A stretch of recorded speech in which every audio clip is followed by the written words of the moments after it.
Para pemimpin mestilah bersih, tekun berjuang, jangan mengalah. Alhamdulillah dan terima kasih undang saya ke kawasan Kak Midah. Sayangnya dia tidak ada pada malam ini. Saya berhasrat untuk bertemu dengan beliau. London yang kita bertemu di kota Manchester. Alhamdulillah, ibu-ibu, ayah-ayah sekalian, pertamanya saya ucapkan ribuan terima kasih kerana memberi kesempatan untuk saya bersama-sama pada malam ini di pentas anak muda. Saya dimaklumkan sebentar tadi kita mendapat ancaman daripada tuan rumah yang mengatakan malam ini Pakatan Rakyat akan menampilkan anak muda yang penipu. Kita tengok malam ni siapa tipu siapa. Ibu-ibu, ayah-ayah, ayat yang saya bacakan sebentar tadi berkenaan dengan peringatan dan suruhan daripada Allah Subhanahu Wa Taala kepada seluruh manusia supaya kita memilih, supaya kita memberi amanah kepada orang yang selayaknya. Yang dikatakan pada ayat tersebut, innallaha ya'murukum an tu'addu al-amanat ila ahliha, kepada yang ahlinya. Jadi ahli ni apa, ibu-ibu, ayah-ayah? Didefinisikan sebagai orang yang paling layak untuk menerima amanah tersebut. Dan Allah katakan juga dalam ayat tersebut, seandainya kamu mahu berhukum, menjatuhkan hukum sesama manusia, maka hendaklah berhukum dengan hukum yang adil. Jangan kamu menzalimi, jangan kamu menindas, jangan kamu menganiayai manusia. Itu amaran suruhan Allah dalam ayat sebentar tadi. Dan ayat ini saya kira sesuailah dengan kenyataan pemangku Menteri Pembangunan Wanita, Keluarga dan Masyarakat.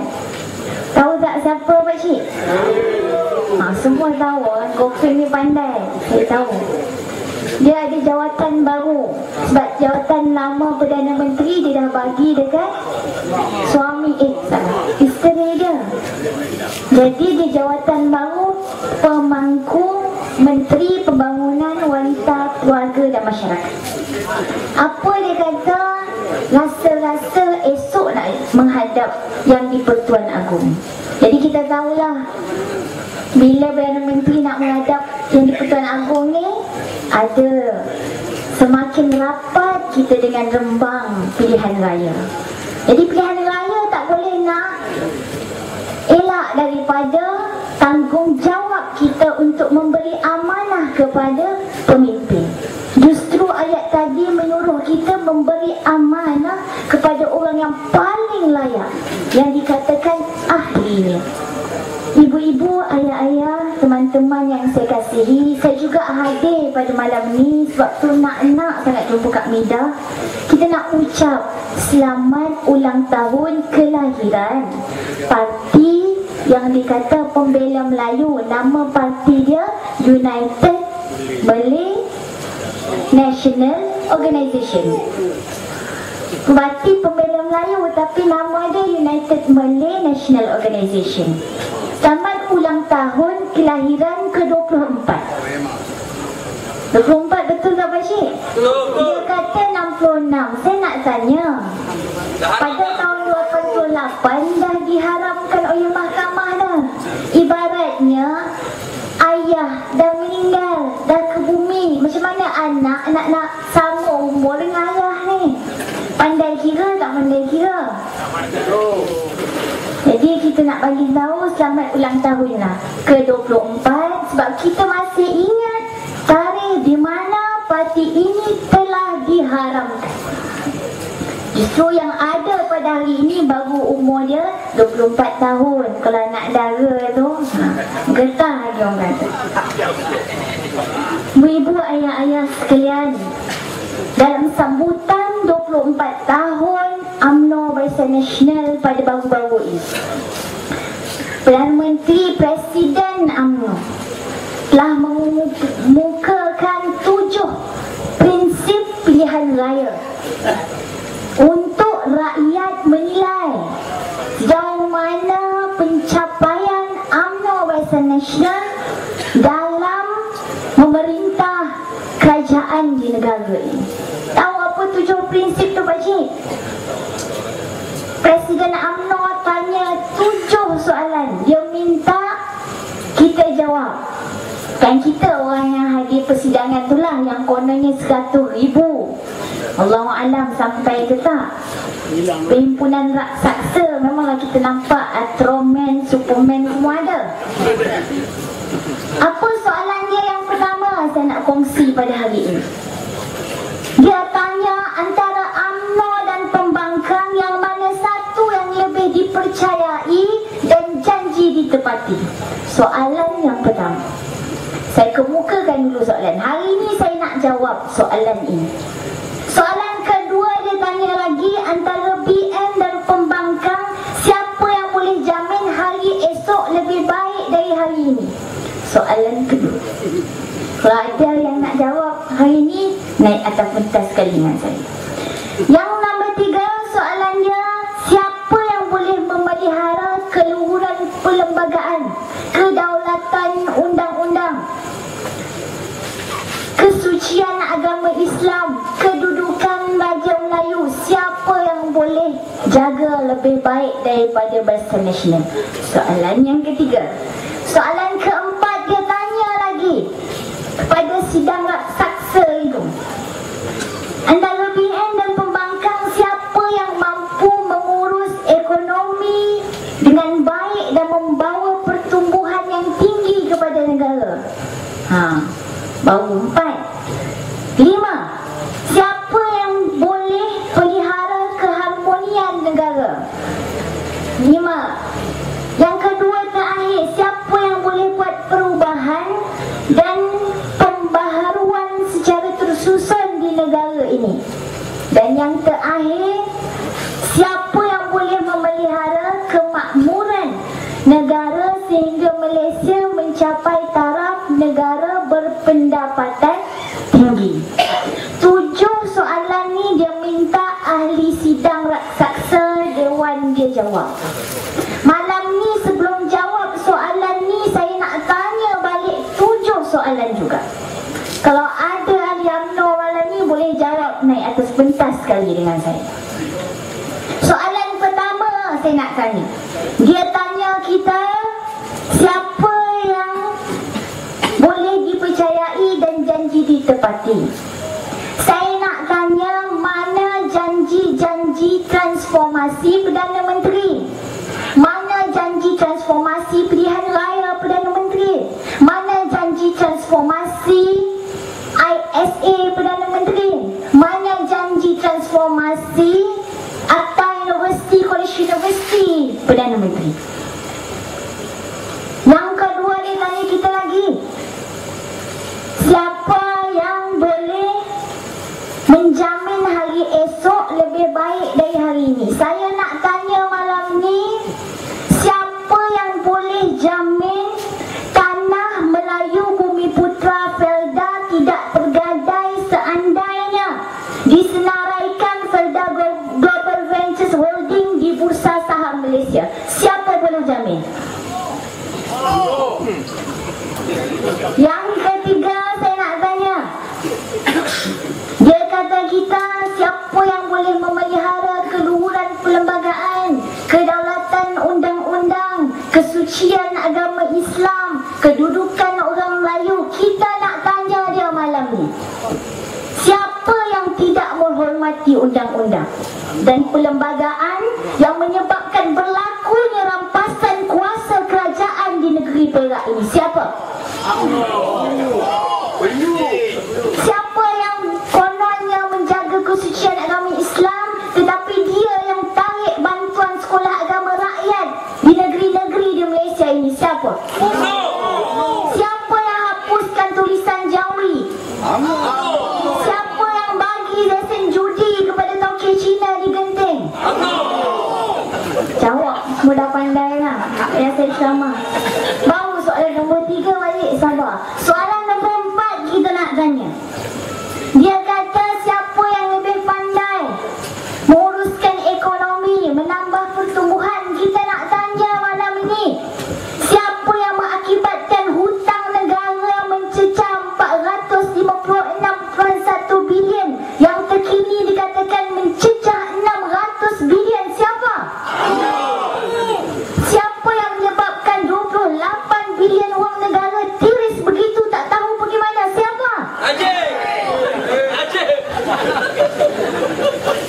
Baru soalan 5 pakcik, kita sambung soalan 5. Apa dia tanya lagi? Dia kata, siapa yang boleh jaga keharmonian negara? Kita nak tanya dia, siapa yang bertanggungjawab menyebabkan rakyat sudah tidak mempercayai institusi awam Suruhanjaya Pilihan Raya di negara ini? Siapa? Siapa yang bertanggungjawab atas segala provokasi yang dibuat oleh pihak polis kepada peserta bersih 3.0? Siapa? Ini yang dia kata nak jaga keharmonian negara. Lagi dia tanya, siapa yang boleh buat perubahan dan pembaharuan secara tersusun? Soalan macam soalan periksa. Kita pun nak tanya soalan periksa pada dia. Siapa yang rampas tanah rakyat di Terengganu diagihkan kepada JKK? Siapa? Siapa rampas tanah rakyat di Johor nak buat pembangunan bagi kepada pelabur asing? Siapa? Siapa rampas tanah rakyat di Sabah mengakibatkan kebanyakan bumi putra Sabah kehilangan tanah adat dan sebagainya? Siapa? Ini dia kata nak buat pembangunan tersusun. Dan yang terakhir dia tanya, siapa yang boleh memelihara kemakmuran negara sehingga Malaysia mencapai taraf negara berpendapatan tinggi? Kita nak tanya dia soalan terakhir, siapa yang membiarkan ekonomi negara dimonopoli oleh golongan-golongan tertentu? Siapa yang bagi hak perniagaan bernas gula kepada individu tertentu? Siapa? Bagaimana dia kata ini memakmurkan ekonomi kepada seluruh rakyat, sedangkan yang menguasai, yang menikmati kesenangan itu hanya golongan-golongan tertentu, kroni mereka saja? Ini saya minta, dan saya cabar Kak Minda kalau ada malam ni jawab soalan saya sebelum dengar jawapan kita. Sebab dia pergi London, jadi saya jawab dululah sebelum dia balik. Soalan dia yang pertama, dia tanya siapa yang lebih dipercayai, janji dia ditepati. Dia marah kepada kerajaan Selangor. Dia kata kerajaan Selangor janji macam-macam, apa pun tak ada. Kita nak kata Najib, siapa yang buat teks ucapan awak tu memang nak sabotaj dia. Pergi duduk kat Selangor. Saya sekolah kat Selangor dah lebih 5 tahun. Kita menikmati selama 4 tahun di bawah kepimpinan Pakatan Rakyat Selangor. Semua rakyat terima air percuma 25 meter padu. Yang pertama, siapa yang tak rasa? Dia tak duduk Selangor, mungkinlah dia tak dapat. Cemburu lah tu. Siapa anak-anak dari keluarga miskin yang tak dapat RM1,000 bila masuk universiti? Rakyat dah 4 tahun terima. Kalau 4 orang anak selang setahun, 4 orang anak dah terima RM1,000 ni.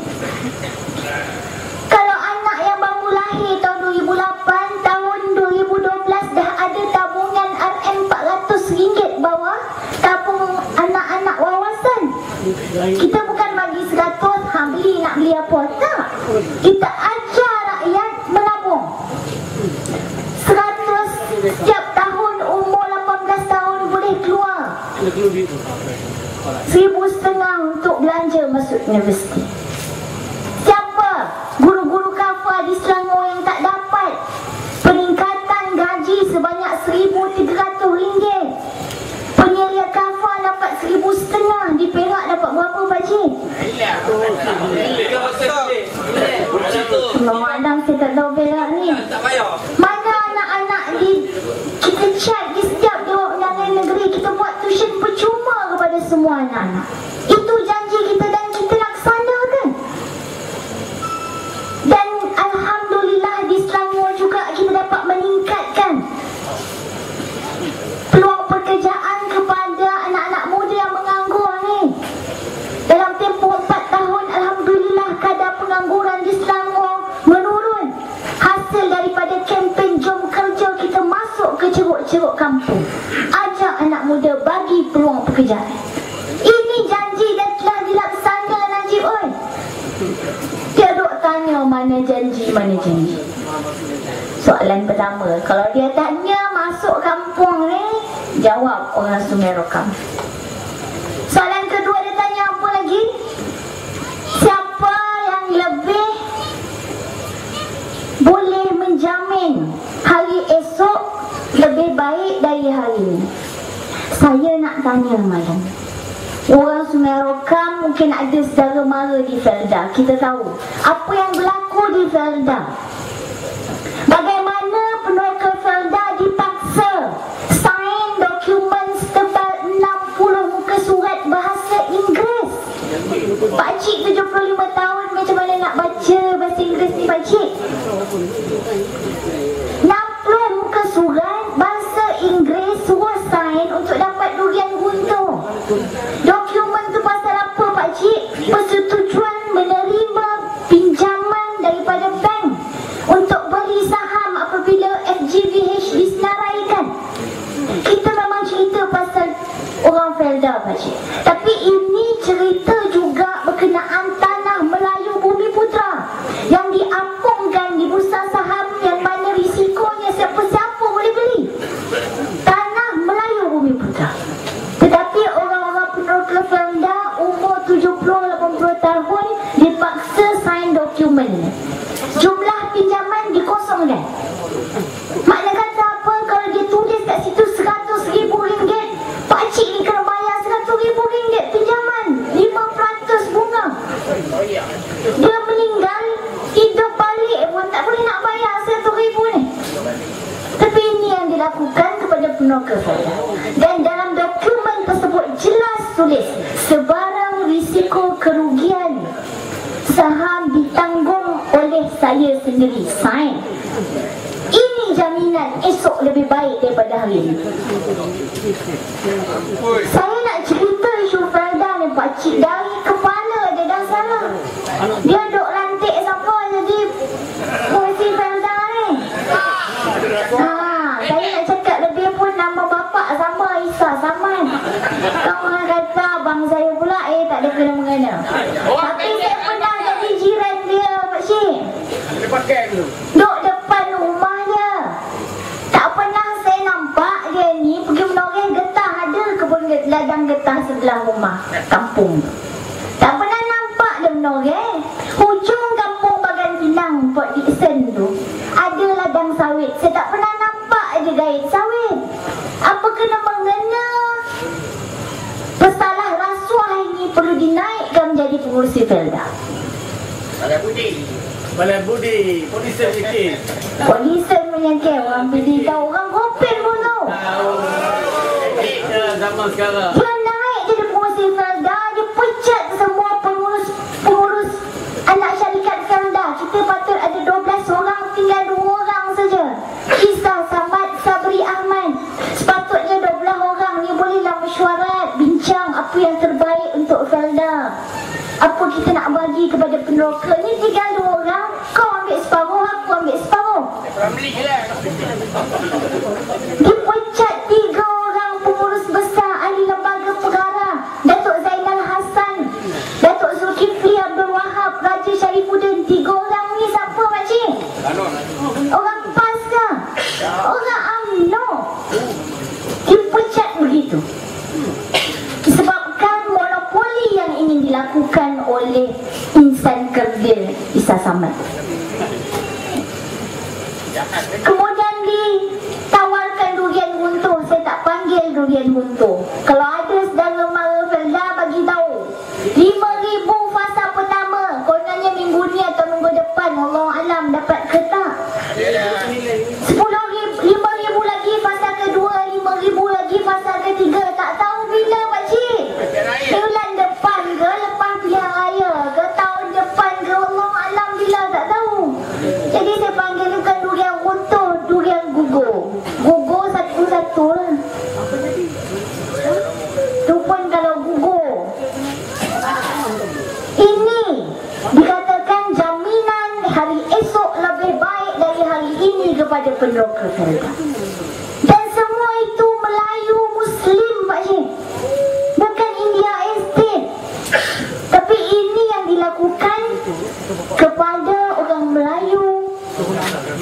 Selda seluruh negara. Habis cerita jaminan esok lebih baik dari ini. Boleh jawab soalan kedua. Soalan ketiga, apa dia tanya? Siapa yang boleh memelihara keluhuran perlembagaan, kedaulatan undang-undang? Kita nak tanya, hari ini apa yang terjadi kepada institusi awam di negara ini? Siapa yang bertanggungjawab menyebabkan rakyat semua ni sudah tak percaya dengan Suruhanjaya Pilihan Raya di Malaysia? Dari kepalanya juga, tu orang kata kalau kepala dah busuk, bawah-bawah apatah lagi. Kepala dia siapa?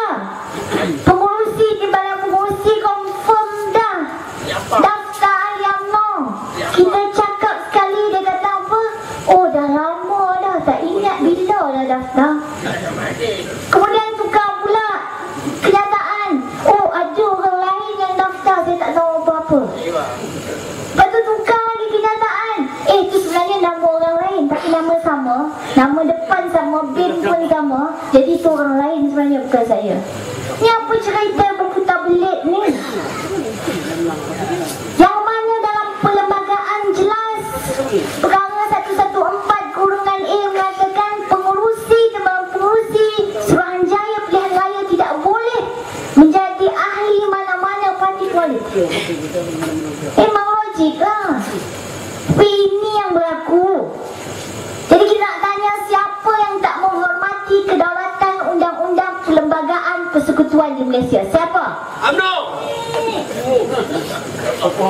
Sebab tu bila kita kata, kita tanya 42,000 pengundi ragu yang ada bawah daftar SPR, kita minta keluarkanlah. Sebab SPR yang buat kenyataan 42,000 orang pengundi ragu keluar. Kata oh kita tak ada kuasa. Kenapa ragu pakcik? Dalam SPR ada Jabatan Pendaftaran Negara, tak ada namanya. Kata oh masuk ada kuasa, nak keluarkan tak ada kuasa. Kemudian kita minta reformasi undi pos. Biarlah pegawai-pegawai tentera polis yang berada di tempat-tempat strategik saja yang undi pos, yang lain tak bayar lah. Undilah awal. Dia bukan saja menolak permintaan kita, malah tambah lagi undi pos 250,000 orang pegawai SPR. Yang mana jumlah ini lagi banyak daripada jumlah undi pos yang sebenar. Belum masuk pegawai rela lagi. Yang mana kita dapat tahu ada sebuah parlimen dimasukkan anggota rela lebih kurang 3,000 pertambahan undi pos. Anggota rela ni nak berperang dengan siapa? Askar mana nak lawan dengan anggota rela ni? Apa lagi kita minta? Kita minta dan kita dedahkan kepada akhbar sindiket yang mengeluarkan IC palsu di Selangor. Sebab tu kita tidak hairan di Parlimen Kota Raja misalnya kita menang dengan 27,000 majoriti. Tetapi baru-baru ini pertambahan pengundi baru 29,000. Mana datang ni? Sopo sangat Parlimen Kota Raja. Kalau beranak baru 4 tahun umur anak ni. Ini yang menyebabkan hilangnya keyakinan rakyat terhadap institusi awam di negara kita. Siapa yang bertanggungjawab? Kita tak marah orang pegawai SPR sebab kepala dia lagi dah salah. Dan dia pula tanya, siapa yang boleh jaga kesucian agama Islam di negara ini? Baru-baru ini pakcik berlaku sewaktu pertabalan yang di Pertuan Agong. Baru-baru ini dikeluarkan edisi khas surah Yasin. Angkah malangnya edisi khas pertabalan yang di Pertuan Agong tertinggal 7 ayat dari surah Yasin. Pakcik, ini bukan main-main. Ini ayat suci Al-Quran. Takkankah ada pegawai bertanggungjawab untuk semak ayat-ayat ini? Bagaimana dengan culas mereka mintakan 7 patah perkataan dari surah Yasin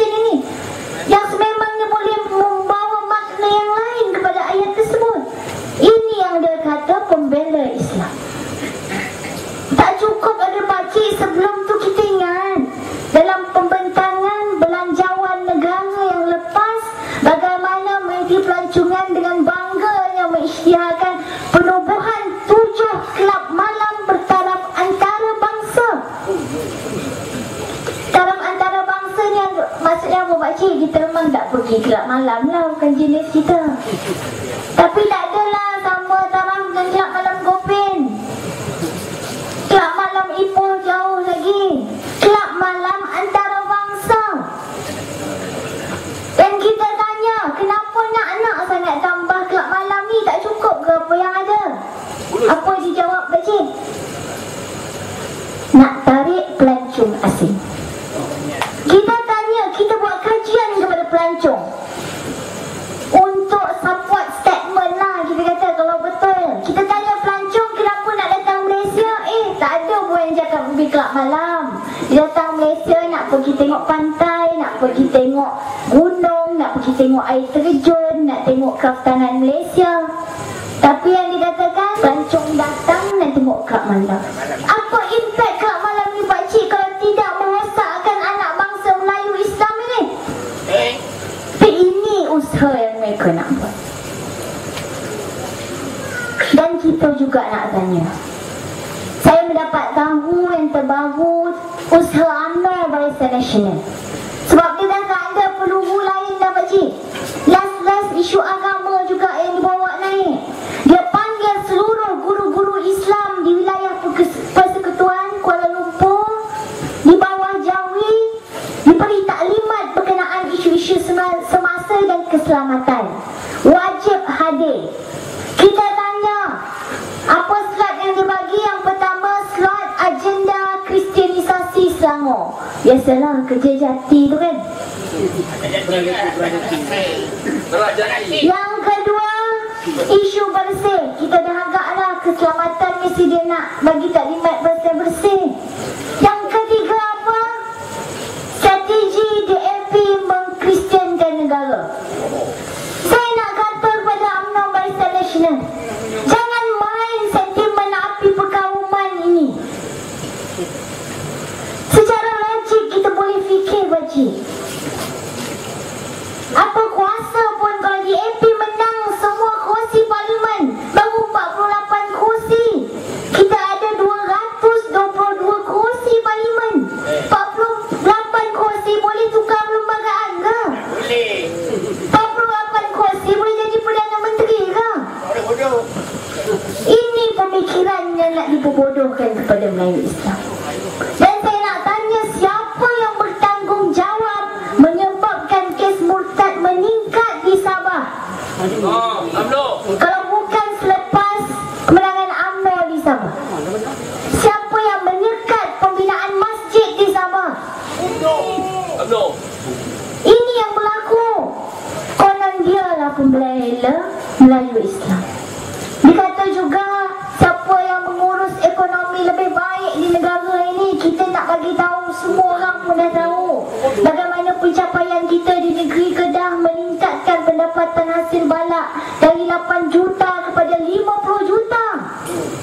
8 juta masa bawah pemerintahan BN, 50 juta di bawah kerajaan Pakatan Rakyat, di bawah Menteri Besar Ustaz Azizan.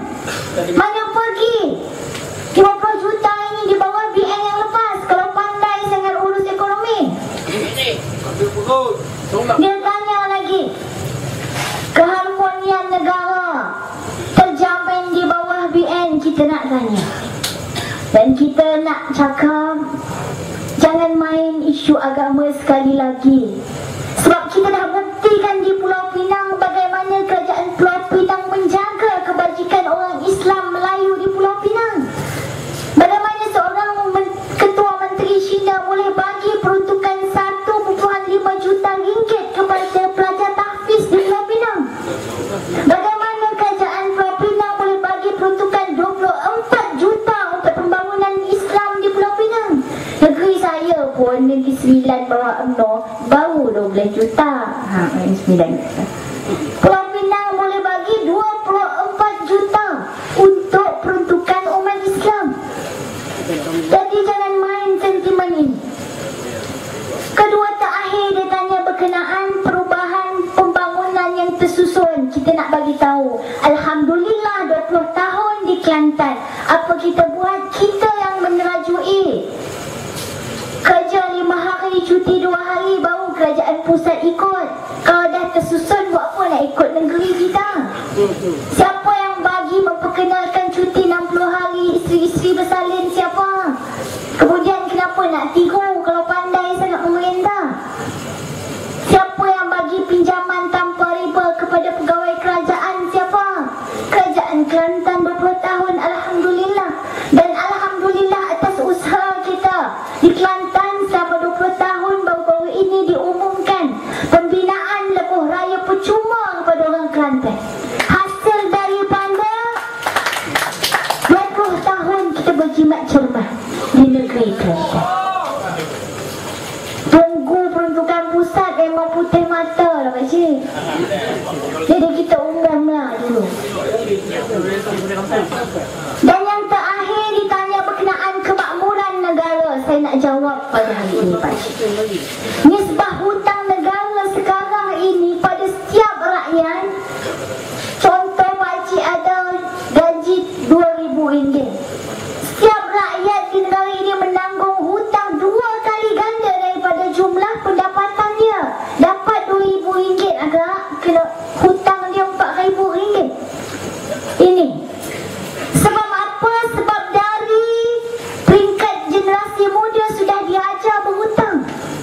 Pakcik, sebelum perhimpunan bersih baru-baru ini, saya kira semua tahu sekumpulan anak muda kita Alhamdulillah diberi kekuatan untuk mengadakan menuntut pendidikan percuma, dihapuskan hutang PTPTN. Sebab apa pakcik? Kita tanya kebanyakan pelajar universiti. Dia masuk universiti, apa borang pertama yang dia kena sign? Apa borang pertama yang dia kena tanda tangan pakcik? Borang pinjaman PTPTN. Walaupun terdapat banyak lagi sumber pembiayaan pendidikan yang disediakan. Kita ada pinjaman yayasan negeri, kita ada beasiswa syarikat-syarikat korporat, tetapi semua itu ditutup, disembunyikan. Melainkan anak muda ini ada inisiatif nak cari sendiri, tapi mereka memang tidak promosi pun bantuan keuangan yang lain, beasiswa-beasiswa yang lain. Sebab apa? Sebab tradisi mengajar rakyat berhutang ini menjadi tradisi UMNO Barisan Nasional. Justru anak-anak muda ini bergerak ke dataran merdeka, tuntut pendidikan percuma, tuntut hapus hutang PTPTN. Tapi apa yang berlaku kepada mereka? Selepas 4 hari, 5 hari berkemah di dataran mereka, mereka dihantar samsing-samsing untuk membelasah mereka. Disepak kemah mereka hingga tercabut. Hendak tercabut tudung seorang pelajar Muslimat. 2 orang ditumbuk berdarah, panggil ambulans, hantar ke hospital. Apa kesalahan mereka? Kesalahan hanya nak tuntut hutang PTPTN dihapuskan. Pakcik, sebelum ini dataran merdeka, siapa yang sebelum ni pergi bersih tahulah. Malam-malam apa orang buat kat dataran merdeka? Mat-mat rempit berkumpul, pasangan kekasih memadu asmara, konsep-konsep maksiat berluasa di padang mereka. Tapi bila anak-anak ini pergi ke dataran merdeka, mereka buat apa? Mereka buka kelas-kelas pengajian percuma. Saya sempat bertemu dengan seorang anak ni. Adik lah, saya panggil adik ni dari universiti mana. Sebab saya ingat dia salah seorang daripada ahli perkemahan tu. Dia kata, tak kak, saya dah tak belajar. Habis kenapa datang sini? Saya nak dengar kuliah percuma. Kenapa tak sambung belajar adik? Dia kata, abang, hutang diploma dulu pun saya tak boleh bayar kak. Macam mana saya nak sambung ijazah? Ini perasaan anak-anak muda ini. Tetapi bila mereka diserang oleh samsing-samsing, apa yang berlaku? Apa kenyataan menteri yang bertanggungjawab menjaga anak-anak kita di universiti ni? Apa dia kata? Tak ada siapa suruh kamu berkemah di dataran merdeka. Seandainya jadi apa-apa, jangan tagih simpati. Amboi. Saya nak kata malam ni, Khalid Nordin, tak ada siapa yang nak suruh kamu jadi menteri pengajian tinggi. Kalau kamu kalah pilihan raya PRU 13 ini, jangan tagih simpati rakyat.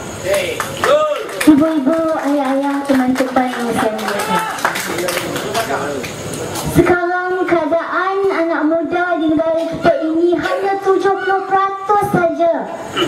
yang memiliki pendidikan taraf SPM. Selebihnya 30% saja yang berada di universiti. Sebab itu Najib UMNO Barisan Nasional sangat yakin tradisi memperbodohkan rakyat ini akan mengekalkan kuasa mereka di Putrajaya. Namun pada malam ini saya nak bagi tahu dengan 7 jawapan yang kita bagi ini, jangan mimpi untuk berada di Putrajaya selepas PRU ke-13 ini. Ibu-ibu, ayah-ayah, teman-teman yang saya kasihi, satu hadis daripada Rasulullah SAW mengatakan, riwayat Imam Ahmad, roh manusia ini ada pelbagai jenis. Seandainya roh itu cenderung kepada orang yang dia kenal, dia akan berbaik-baik. Seandainya dia cenderung kepada orang yang dia tidak kenal, dia akan berbantah-bantah, berselisih pendapat. Dan seandainya roh itu cenderung kepada kebaikan, dia akan dekat dengan orang-orang yang nak pada kebaikan. Dan seandainya roh itu cenderung kepada kejahatan, dia akan memilih orang-orang yang ingin membuat kejahatan. Malam ini kita sama-sama berdoa, insya-Allah roh kita yang hadir pada malam ini semestinya yang cenderung untuk melihat kebaikan, keadilan tertegak di negara kita. Justru saya harap pada malam ini kita bersama-sama memastikan perubahan kerajaan pada PRU ke-13 dan permulaannya akan dimulakan di Parlimen Gopeng dan negeri Perak akan menjadi negeri pertama yang diisytiharkan sebagai negeri Pakatan Rakyat pada pilihan raya umum ke-13 nanti, insya-Allah. Sekian saja, wabillahi taufiq wal hidayah. Wassalamualaikum warahmatullahi wabarakatuh. Takbir.